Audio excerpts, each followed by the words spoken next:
Almanya Dışişleri Bakanlığı Sözcüsü Maria Adebar, Çin'in Doğu Türkistan'daki durumunun kendileri için endişe verici olduğunu ve Dışişleri Bakanı Heiko Maas'ın pazar günü Çin'e gideceğini belirterek bu konuyu Çin'deki muhataplarıyla görüşeceğini söyledi.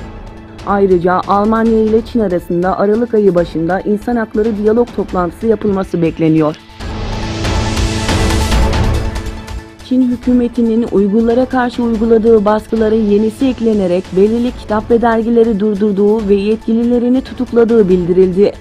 Gelen son bilgilere göre Kaşgar Uygur Neşriyatı'nın önde gelen isimlerinden eski baş muharriri Abliz Ömer, Osman Zunu'nun geçen sene tutuklandığı, Başkan Yardımcısı Ablacan Seyit'in günler önce tutuklandığı belirtildi.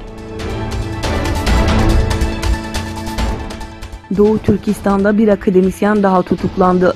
Sosyal Fen Bilimleri Akademisi Dil Enstitüsü Başkan Yardımcısı Gayret Abdurrahman'ın Çin polisleri tarafından Otor Cemet yani Alevli Cemiyet adındaki kitap tercümesinden dolayı Çin polisleri tarafından tutuklandığı bildirildi. Yazar ve tercüman olan Abdurrahman'dan tutuklandıktan sonra bir daha haber alınamadığı belirtildi. Birleşmiş Milletler dünya genelindeki Venezuelalı mülteci ve göçmen sayısının 3 milyona ulaştığını duyurdu. BM kuruluşu Uluslararası Göç Örgütü'nün sözcüsü Joel Millman, BM Cenevre ofisinde düzenlenen basın toplantısında ulusal göçmenlik makamları ve diğer kaynaklara göre Latin Amerika ve Karayip ülkeleri Venezuelalı mülteci ve göçmenlerin 2,4 milyonuna ev sahipliği yapıyor dedi.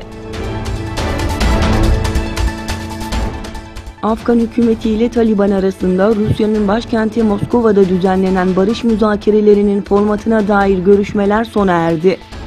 Rus Dışişleri Bakanlığı'ndan yapılan açıklamada Afganistan'daki durumun istikrara kavuşturulması ve Afgan taraflar arasında doğrudan müzakerelerin başlatılması için yapılan görüşmede katılımcıların mevcut mekanizma çerçevesinde görüşmelere devam etme konusunda anlaşmaya vardıkları belirtildi.